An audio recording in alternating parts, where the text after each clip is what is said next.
There was a man in 1970s America who never once had to be told how to behave. He just knew. He woke up before the alarm. He shook hands like he meant it.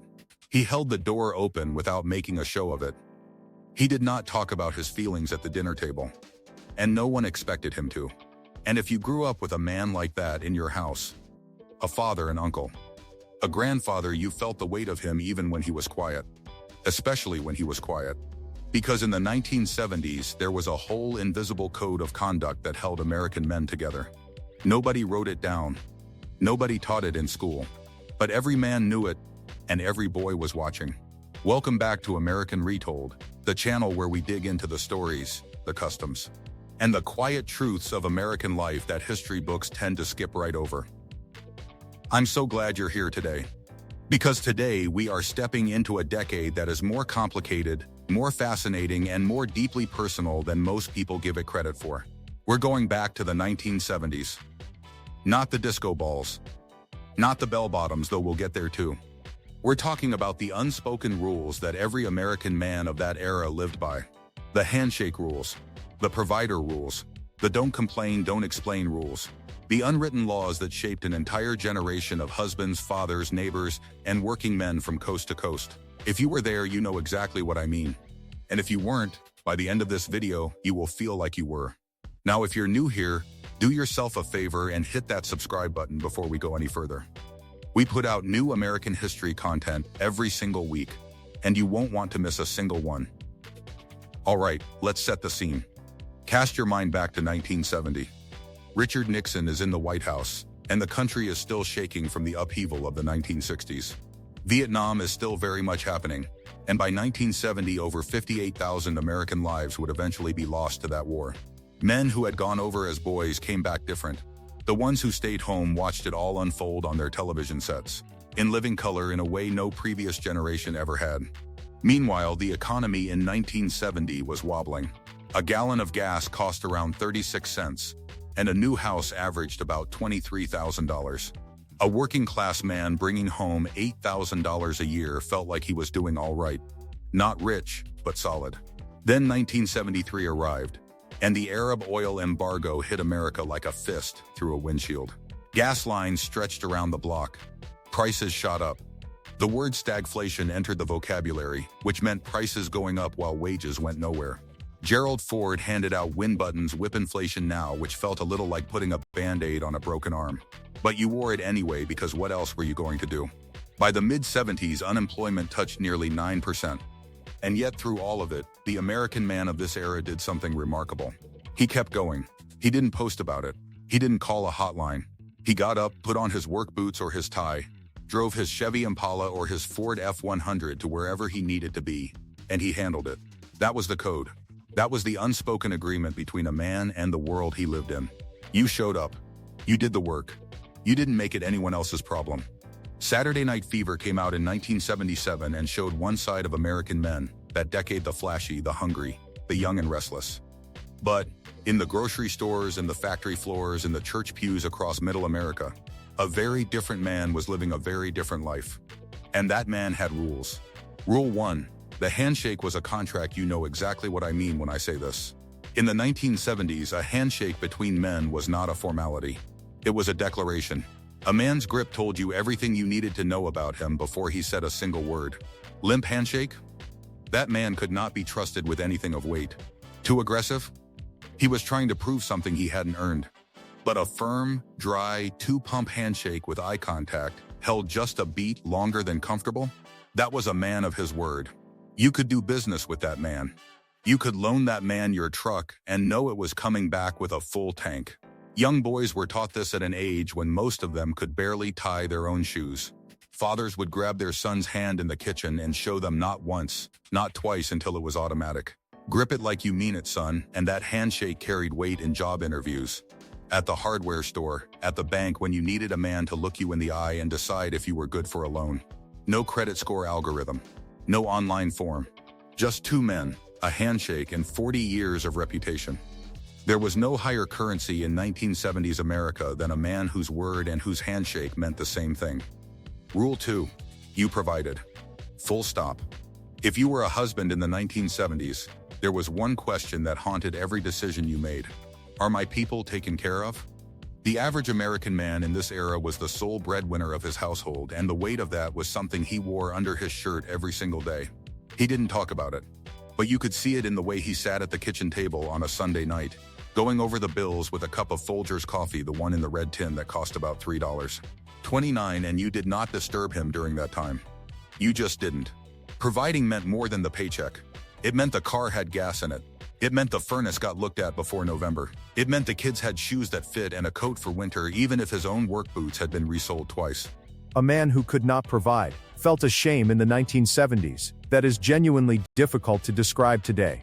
It was almost physical. It sat in the chest, and so men took second jobs at the gas station. They did side work on weekends. They never once mentioned how tired they were. Because the rule wasn't just provide. The rule was provide without complaint. Those were the days when a man's worth was measured in what his family had, and whether they had enough. Rule 3, you fixed it yourself. The hardware store was a man's second home in the 1970s. And a man who called a repairman for something he could fix himself was, quietly, an object of mild pity in his neighborhood. If the faucet was dripping, you fixed the faucet. If the roof had a bad shingle, you got up on the roof. If the car was making a noise, you popped the hood, you looked at it, you got your hands dirty, and you figured it out. The 1970s American man had likely grown up watching his father do the same thing, and his father before that. There was a dignity and self-sufficiency that felt almost sacred. Sears was practically a religion in this respect. A man could spend a full Saturday afternoon in the Sears Craftsman tool section and feel genuinely at peace with the world. A set of Craftsman wrenches, a good socket set, a half-inch drive ratchet that your son would still be using 50 years later. These weren't just tools, they were promises. They were a man saying, whatever this house throws at me, I am ready. There was one firm rule underneath all of this that nobody ever said out loud. Asking for help was fine. Asking because you never even tried? That was a different thing entirely. You tried first. You always tried first. Rule 4, you kept your complaints to yourself. Here is something the 1970s American man understood deeply, almost instinctively. Nobody wants to hear about it. Not your back pain. Not the difficult week at work. Not the fact that your boss was an unreasonable man who didn't know a thing about what happened on the factory floor. You came home. You washed your hands.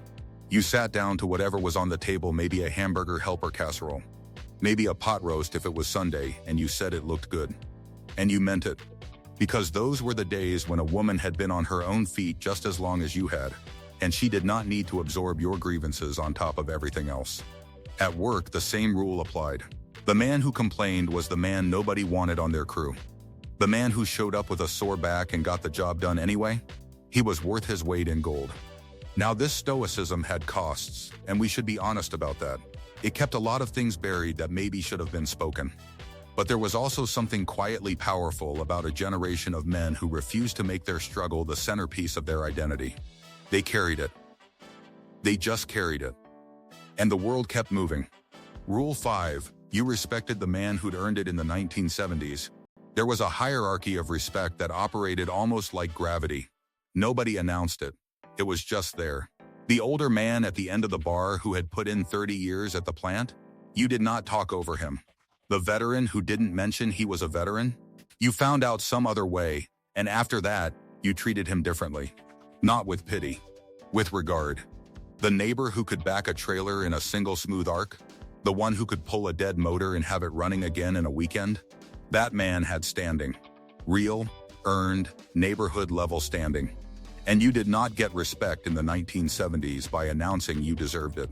You got it by showing up, by being competent, by not causing anyone problems, and by helping when your neighbor needed an extra set of hands without ever making him feel small for needing them. A younger man was expected to listen more than he spoke around his elders. That was not optional. That was just the way of things. And the men who skipped that step, who walked into the diner like they already knew everything there was to know, were noticed. Not loudly, but noticed. Rule 6, Saturday had a rhythm. If you grew up in a 1970s American household, Saturday had a sound and a smell, and a sequence that you probably still carry somewhere in your body. It started early. The smell of coffee on the stove, not a machine, just a percolator doing its steady, rhythmic thing. The sound of the radio, maybe a country station, maybe talk. The old man already outside by 7:30, moving with purpose. Because a Saturday with nothing accomplished was a Saturday wasted. There was lawn to cut. There was the car to wash hand-washed, with a bucket and a chamois. Because you did not pay for an automatic car wash when you had two perfectly functional arms. There was something in the garage to sort through. A neighbor to help with a fence post. A kid to take to Little League by 9. And then, if the work was done, if it was really done, maybe a couple of cold Pabst Blue Ribbon beers and lawn chairs by 4 in the afternoon with the man from next door, saying not much of anything in particular. That silence was earned. That silence was the reward. Saturday didn't belong to leisure in the 1970s. You had to work your way to the leisure, and that made it taste like something. Those were the days. Rule 7. You left things better than you found them. This might be the rule that gets forgotten most easily, but it may also be the one that mattered most. The 1970s American man had a relationship with his world, his yard, his home, his community, his workplace that was fundamentally about stewardship. You left things better than you found them. You returned what you borrowed. You returned it clean. If you borrowed a man's truck and put a scratch on it, you told him before he found it himself. That was not negotiable. Your yard was kept up, not for show, but because the neighborhood belonged to everyone and your piece of it reflected on all of them. You showed up to the volunteer fire department. You helped when the church needed painting. You coached Little League even when the kids were driving you absolutely round the bend, because those boys needed somebody who showed up reliably. And you were reliable. There was a word for men who didn't follow this rule. The word was selfish. And in the 1970s, that word landed like a stone. Because the unspoken understanding was this: you did not live in this world alone. Your choices had consequences for the people around you, and you were expected to account for that. Not perfectly, not without flaw, but consistently. Always consistently. And when you shook a man's hand or looked a neighbor in the eye, that consistency was what they were really checking for. It always was.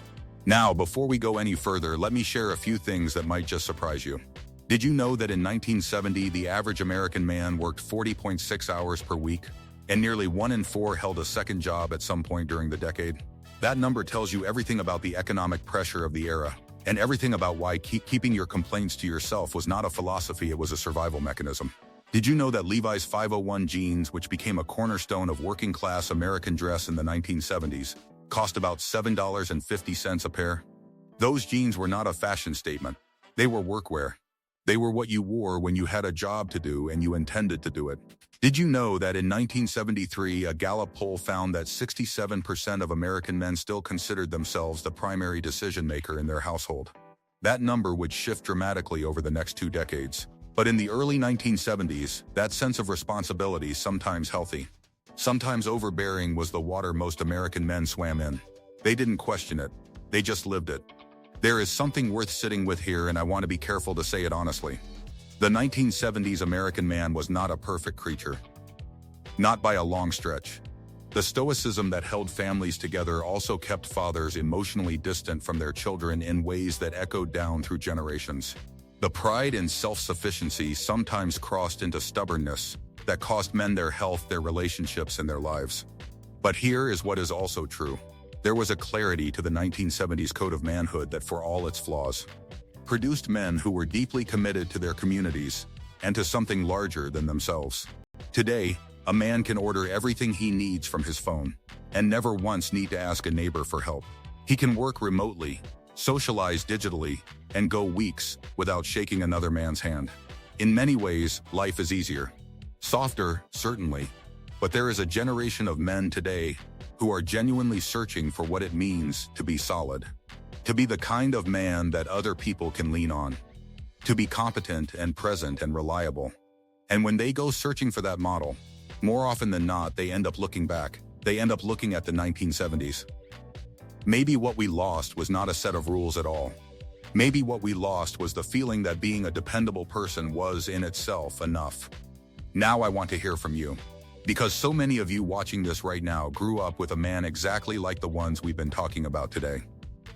A father, a grandfather, a neighbor down the street who always had the right tool and never made a big deal about lending it. And I want to know this: What is the one thing that man in your life did, some small, quiet habit or rule he lived by that you only really understood much later, when you were older? Maybe it was the way he shook a hand. Maybe it was the way he never once left a job half-finished. Maybe it was the Saturday morning routine that you took for granted as a child and now find yourself quietly recreating in your own life. Leave it in the comments below. Every single story matters, and I read as many as I possibly can. This channel only works because of this community, and those memories you share are honestly some of the most moving things I come across in my week. So there you have it. The unspoken rules of the 1970s American man. 7 codes of conduct that nobody wrote down, nobody taught formally, and nobody needed to explain because they were simply lived. Lived in handshakes and hardware stores. Lived in Saturday mornings and Folgers coffee in the particular silence of a man who had earned his rest. Lived in the way a father came home from a hard day and still made it to the Little League game. Lived in the way a neighbor showed up with a casserole when things went wrong and never once mentioned it again. These men were not perfect. They were stubborn and sometimes silent when words would have helped. They carried burdens alone when they didn't have to. But they were also profoundly committed to the idea that a man's life was something he built brick by brick, day by day, and that the building itself was the point. And if there is one thing I hope this video leaves you with, it is this. The best of what those men were is not lost. It is waiting. It is waiting in every person who still shows up when they said they would. In every pair of hands that still reaches out to help without being asked. In every man who still believes that consistency and reliability and genuine care for the people around you are not old-fashioned ideas. They are the only ideas that ever really mattered. Thank you so much for spending this time with American Retold. If this video meant something to you, please give it a like. It truly does help this channel more than you know. Subscribe if you haven't already, so you never miss one of these stories. And next time we are going somewhere that I think is going to absolutely fascinate you. We are looking at the unwritten rules of the American neighborhood in the 1950s, the block parties, the feuds, the handshake agreements, and the remarkable social fabric of a nation that was still learning who it wanted to be. That one is coming very soon. Don't go anywhere.